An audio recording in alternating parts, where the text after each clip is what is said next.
So very good morning. आज अपन इस lecture में बात करने वाले हैं आपके क्रेब साइकिल में। आप सबको पता है कि एमएससी सेमेस्टर की क्लास अपन स्टार्ट करती है, उसके अंदर जो आपकी बायोकेमिस्ट्री की बुक है उस बायोकेमिस्ट्री की बुक को सबसे पहले अपन कवर कर रहे हैं और उसमें सबसे पहले बात अपन ने कर ली थी ग्लाइकोलाइसिस की। आज अपना मेन फोकस सेकंड अपन का लेक्चर है जिसमें अपन बात करेंगे आखिरकार क्रेब साइकिल क्या होता है। क्रेब साइकिल से रिलेटेड कोई भी क्वेश्चन आ जाए तो किस तरह से आपको एग्जाम में लिखना है, क्या करना है क्या नहीं करना, पूरा स्टेप बाय स्टेप अपन समझेंगे। देखिए यहां सिर्फ आपको जो भी मैंने लिख रखा है इसको आपको सिर्फ समझना है। इसके जो कंप्लीट नोट्स रहेंगे वो नोट्स आपको टेलीग्राम पे मिल जाएंगे। बाई चांस आपके पास टेलीग्राम नहीं है तो आप क्या कर सकते हैं कि या तो इंस्टाग्राम पे जाइए या फिर आप जो व्हाट्सएप चैनल है उसको ज्वाइन कर लीजिए। इन दोनों के ऊपर भी आपको नोट्स है वो मिल जाएंगे एंड इन तीनों की जो लिंक है वो डिस्क्रिप्शन बॉक्स में नीचे मिल जाएगी, तो इजीली नोट्स आप वहां से ले लीजिएगा एकदम फ्री में।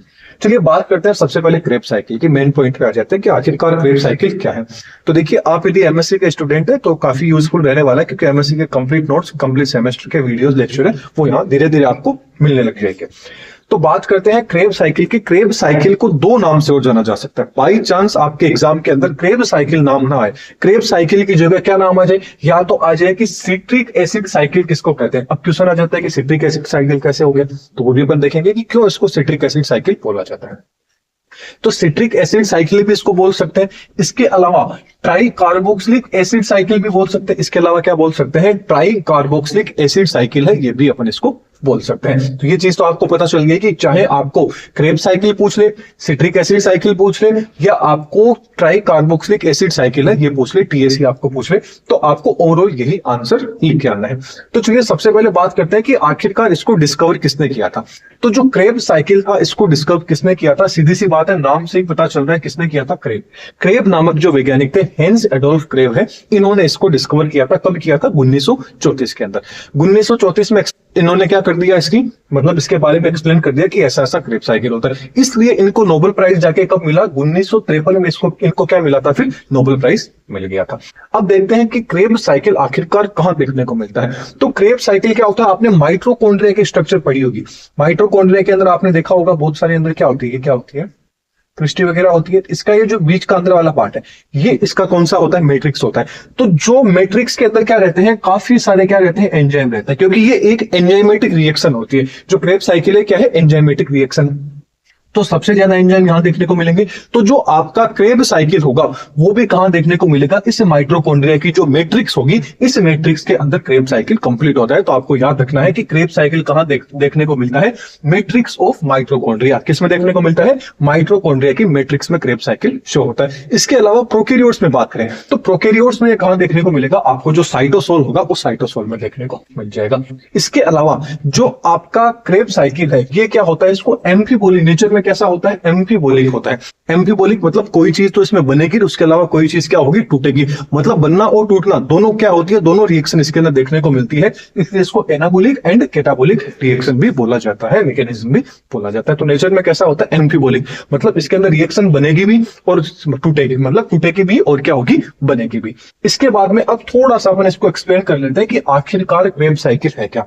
इससे प्रीवियस लेक्चर में अपने ग्लाइकोलाइसिस पढ़ा था। तो ग्लाइकोलाइसिस में क्या था, ग्लूकोज से अपना क्या बना था, आपको पाइरुवेट देखने को मिला था। एक सिंगल ग्लूकोज के मॉलिक्यूल से कितने देखने को मिलते हैं, अपन को 2 पाइरुवेट आपको देखने को मिले थे। ये कितना होता है, 3 कार्बन युक्त होता है, 3 कार्बन इसमें देखने को मिलते हैं। तो जो आपका पाइरुवेट है, इस पाइरुवेट से ही क्या होता है, मान लीजिए कि जो क्रेब साइकिल में आग लगाने का काम होता है, उसको स्टार्ट करने का काम होता है, वो किसका काम होता है भाई, पाइरुवेट का होता है। किस तरह से होता है वो देखते हैं। पाइरुवेट किसका फॉर्मेशन करता है, एसिटाइल को एंजाइम। किसका करता है, केसिटाइल ओ एंजाइम का क्या करता है, को एंजाइम का सिंथेसिस मतलब प्रोडक्शन करता है। अब क्या होगा, प्रोडक्शन को एंजाइम का कर रहा है तो सीधी सी बात है कि को एंजाइम की तो क्या होगी, इसमें क्या होगी, एंट्री होगी। इसके अलावा जो आपका कार्बन डाइऑक्साइड होगा वो क्या हो जाएगा, रिलीज हो जाएगा। और यहाँ पे क्या बनेगी, जो आपकी एनएडी है, एनएडीए से क्या बनेगी, एनएडीएच प्लस बनेगा। क्या बनेगा, एनएडी से एनएडीएच से क्या बनेगा, एनएडीएच प्लस का यहाँ पे क्या होगा, फॉर्मेशन होगा। अब क्या होगा, मैंने अभी आपको बताया कि जो मैट्रिक्स प्रेजेंट थी माइटोकॉन्ड्रिया में, इसके अंदर काफी सारे एंजाइम्स क्या होते हैं, पहले से प्रेजेंट होते हैं, तभी तो क्रेब साइकिल स्टार्ट होता है। इसीलिए तो माइटोकॉन्ड्रिया की मैट्रिक्स वाले रीजन में होता है। अब ये जो माइटोकॉन्ड्रिया की मैट्रिक्स है, इसके अंदर क्या होता है, पहले से ही OAA पड़ा रहता है। क्या पड़ा रहता है, ऑक्जेलो एसिटिक एसिटेट एसिड होता है। मतलब ऑक्जेलो एसिटेट जो आपका एसिटिक एसिटेट होता है, ये इसके अंदर क्या होता है, पहले से पड़ा रहता है। अब ये पहले से है तो इसको जैसे ही एसिटाइल को एंजाइम मिलेगा वैसे ही क्या हो जाएगा, ये एक्टिव फॉर्म में आ जाएगा। किस फॉर्म में आ जाएगा, एक्टिव फॉर्म में आ जाएगा। अब एक्टिव फॉर्म में आ गया तो सीधी सी बात है कि जो तो आपका ऑक्सैलो एसीटेट है ये क्या करेगा, किसमें जैसे ही एसिटाइल को एंजाइम की इससे जाके ऐड होएगा तो उससे क्या होगा, जो सिट्रेट सिंथेसिस होगा, एंजाइम रहेगा, इससे क्या कर लेंगे, किसमें कन्वर्ट हो जाएगा, सिट्रेट का फॉर्मेशन कर लेगा। किसका कर लेगा, ये दोनों आपस में मिलके इसके प्रेजेंस में क्या कर लेंगे, सिट्रेट का फॉर्मेशन कर लेंगे। इसके लिए क्या होगा, इनको वाटर की जरूरत रहेगी एंड को एंजाइम को क्या कर दिया जाएगा, रिलीज कर दिया जाएगा और क्या बन जाएगा, सिट्रेट बनेगा। अब देखिए यहां मैंने बताया कि दो पाइरुवेट बनते हैं, दो पाइरुवेट बन रहे हैं, इसका मतलब क्या होता है, दो ही क्या बनेंगे आपके, क्या बनेंगे, एसिटाइल कोएंजाइम बनेंगे। अब ये तो पहला आपका ऑक्सैलो एसीटेट है, लेकिन एक भी तो और ऑक्सैलो एसीटेट रहेगा, मतलब दोनों दो बार दो क्या होगी, साथ में दो दो चीज, जो चीजें बन रही है वो सारी की सारी साथ में क्या बन रही है, दो दो बन रही है, मतलब दो NADH बनेगी, जहां जहां भी रहेगी दो दो। अपन एक बार सिंगल क्रेब साइकिल की बात करें तो आप मान के चलिए हर एक चीज यहाँ पे क्या बन रही है, डबल बन रही है। ओके, तो अब जो आपका सिट्रेट होगा, ये सिट्रेट आपके क्या होगा, एक्टिनेज जो एंजाइम होगा इसकी प्रेजेंस में किसमें कन्वर्ट हो जाएगा, आइसोसिट्रेट में। किसमें कन्वर्ट हो जाएगा, आइसोसिट्रेट के अंदर कन्वर्ट हो जाएगा। फिर ये जो आपका आइसोसिट्रेट रहेगा, ये आइसोसिट्रेट किसमें कन्वर्ट हो जाएगा, अल्फा कीटो जो ग्लूट्रेट है उसके अंदर कन्वर्ट हो जाएगा। किसमें, अल्फा कीटो ग्लूट्रेट। किसकी प्रेजेंस में, यहां पे क्या होगा, जो आपकी जो आइसोसिट्रेट बना था, इस आइसोसिट्रेट का क्या होगा, डिहाइड्रोजिनेज होगा। क्या होगा, डिहाइड्रोजिनेज एंजाइम की प्रेजेंस में क्या होगा कि ये अल्फा कीटो ग्लूट्रेट के अंदर कन्वर्ट हो जाएगा। और यहां क्या होगी, जो आपकी NAD+ थी, इस NAD+ से क्या बनेगी, NADH+ का क्या होगा, फॉर्मेशन होगा। चीज आपको याद रखनी। अब यहां पे अपना अल्फा कीटो ग्लूट्रेट बन गया। ये अल्फा कीटो ग्लूट्रेट आखिरकार किसमें कन्वर्ट हो जाएगा, सक्सेनाइल को एंजाइम में। किसमें हो जाएगा, सक्सेनाइल को एंजाइम। अब जो सक्सेनाइल को एंजाइम बन रहा है तो यहां पे भी क्या होगा, जो आपका अल्फा कीटो ग्लूट्रेट था इसका क्या होगा, डिहाइड्रोजिनेज होगा। एंड यहां पे क्या होगा, को एंजाइम की तो क्या होगी, यहां पे को एंजाइम बाहर निकल गया था, लेकिन यहां पे फिर से क्या हो रही है, को एंजाइम की वापस से एंट्री होगी एंड जो कार्बन डाइऑक्साइड थी वो क्या कर दी जाएगी, यहां से रिलीज कर दी जाएगी, जिससे क्या बनेगा आपका सक्सेनाइल को एंजाइम। ये बनने के लिए क्या होगा, NADH था, ये किसमें कन्वर्ट हो जाएगा, NADH+ का फॉर्मेशन हो जाएगा। अब जो आपका सक्सिनाइल को एंजाइम था, ये सक्सिनाइल को एंजाइम किसमें कन्वर्ट हो जाएगा, आपके सक्सिनेट के अंदर कन्वर्ट हो जाएगा। किसमें हो जाएगा, सक्सिनेट का फॉर्मेशन कर लेगा।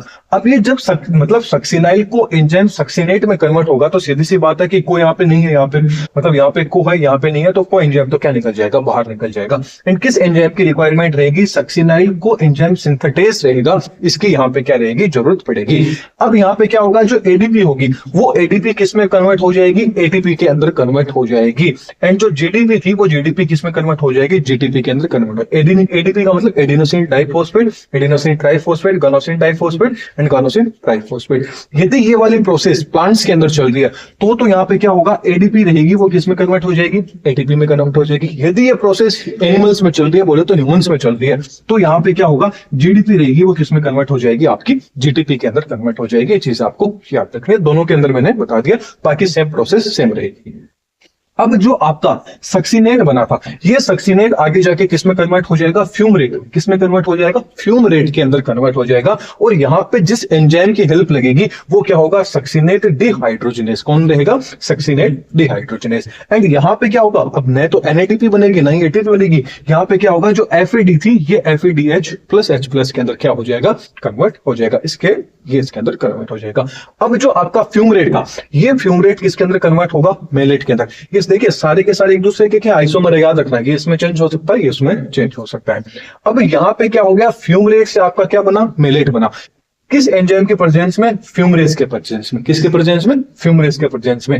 अब जो आपका मेलेट था, याद रखिए ये जो मेलेट था, ये मेलेट किसमें कन्वर्ट हो गया, आपका वापस क्या बन जाता है, ऑक्सैलो एसीटेट बन जाता है। वापस से किसका फॉर्मेशन कर लेगा, मेलेट ऑक्सैलो एसीटेट का क्या कर लेगा, फॉर्मेशन कर लेगा। अब सीधी सी बात है कि ऑक्सैलो एसीटेट बना रहा है तो यहाँ पे जो एंजाइम जरूरत रहेगी वो मेलेट डिहाइड्रोजिनेज रहेगी। कौन सी रहेगी, मेलेट डिहाइड्रोजिनेज का क्या होगा, फॉर्मेशन। इस एंजाइम की हेल्प से ये मेलेट किसमें हो जाएगा, OAA में क्या हो जाएगा, कन्वर्ट हो जाएगा। और यहाँ NAD+ थी, ये किसमें कन्वर्ट हो जाएगी, NADH+H+ के अंदर कन्वर्ट हो जाएगी।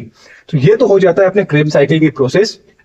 मेन जो रहेगा वो यहाँ पे कौन होता है कि जो एसिटाइल को एंजाइम है इसकी प्रेजेंस में, क्योंकि देखिए मैट्रिक्स के अंदर पहले से एंजाइम प्रेजेंट है जो ऑक्सैलो एसीटेट ये पहले से प्रेजेंट है, लेकिन जैसे ही एसिटाइल को एंजाइम मिलेगा इसको वैसे ही एक्टिवेट होकर किसमें कन्वर्ट होगा, मतलब ऑक्सैलो एसीटेट को कन्वर्ट सिट्रेट में बदलने के लिए किसकी जरूरत रहेगी, एसिटाइल को एंजाइम की जरूरत रहेगी। अब चलिए थोड़ी सी इसकी एनर्जी सीट की बैलेंस की बात कर लेते हैं, क्योंकि एमएससी के अंदर आप पढ़ रहे हो तो सीधी सी बात है कि आपको ये भी पता होना चाहिए कि ये पूरी की पूरी प्रोसेस हुई है तो इसके अंदर क्या एटीपी बनी ही है या खर्च हुई है, क्या हुई है, उस चीज को अपन देखेंगे। तो चलिए बात करते हैं, सबसे पहले यहाँ पे देखिए, सबसे पहले एनएडी की बात करते हैं। एनएडीएच यहाँ पे कितनी बनी है, देखिए एक तो ये रही, दूसरी ये रही एंड तीसरी ये रही, मतलब 3 आपको क्या मिली है, एनएडीएच मिले हैं। तो मतलब कितनी मिली है, अपन बात करते हैं 3 यहां पे क्या मिली है आपको, 3 NADH मिले। 3 क्या मिले हैं आपको यहाँ पे, NADH मिले हैं। इसके अलावा FADH की बात कर ले तो FADH ओनली देखिए एक मिला है, कितना मिला है, ओनली फॉर सिंगल, तो सिंगल आपको क्या मिला है, FADH मिला है। इसके अलावा ATP GTP की बात करें तो एक ही आपको ATP या GTP हम बात कर ले, प्लांट्स की भी बात कर लेते हैं, साथ में एनिमल्स की भी बात कर लेते हैं। तो ATP GTP मिली है आपको, सिंगल मिली है।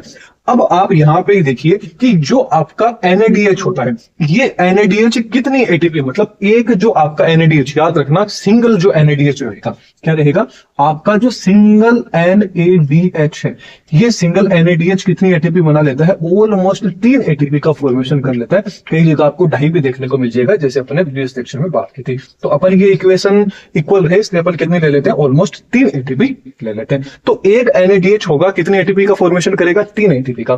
ठीक ऐसे ही जो आपकी सिंगल FADH होगा, इसके द्वारा 2 ATP का फॉर्मेशन किया जाता है। कितनी ATP का, 2 ATP का फॉर्मेशन किया जाता है, और ये 1 ATP 1 GTP तो आपकी बराबर ही होगी, GDP नहीं GTP। तो चलिए अब देखते हैं, 3 ADP थी तो ये 3 कर दिया, तो देखिए कितनी है, 3, अपन ने तो बात की एक ही, तो टोटल कितनी हो जाएगी आपकी, 3 × 3 कितने हो जाते हैं, 9। तो 9 तो क्या बनेगी आपकी, NADH बनेंगे।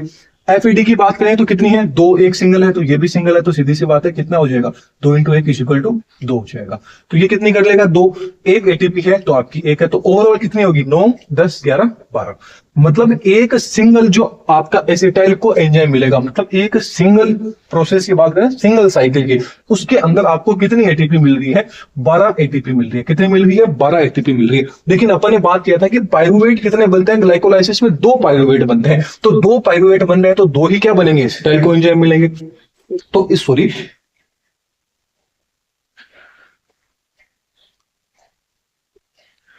तो इसको अपन क्या कर देते हैं, × 2 कर देते हैं। क्या कर देते हैं, × 2 कर देते हैं, क्योंकि 2 बार ये पूरी प्रोसेस हो रही है, तो टोटल कितनी हो जाएगी आपकी 24 ATP।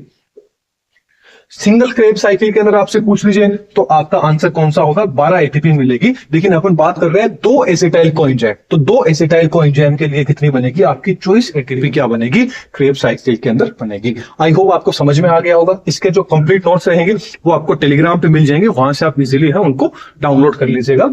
एंड टेलीग्राम एंड इसके अलावा इंस्टाग्राम एंड आपका जो व्हाट्सअप चैनल है, तीनों जगह आपको मिल जाएंगे। जो भी चीज सुटेबल लगे वहां से डाउनलोड कर लीजिएगा। लेक्चर कैसा लगा कमेंट बॉक्स में बताइएगा। कोई भी डाउट हो तो आप कमेंट सेक्शन में बता सकते हैं। इसके अलावा ज्यादा से ज्यादा लोगों को शेयर कीजिएगा। चैनल पे नहीं है तो चैनल को सब्सक्राइब जरूर कीजिएगा। Thank you.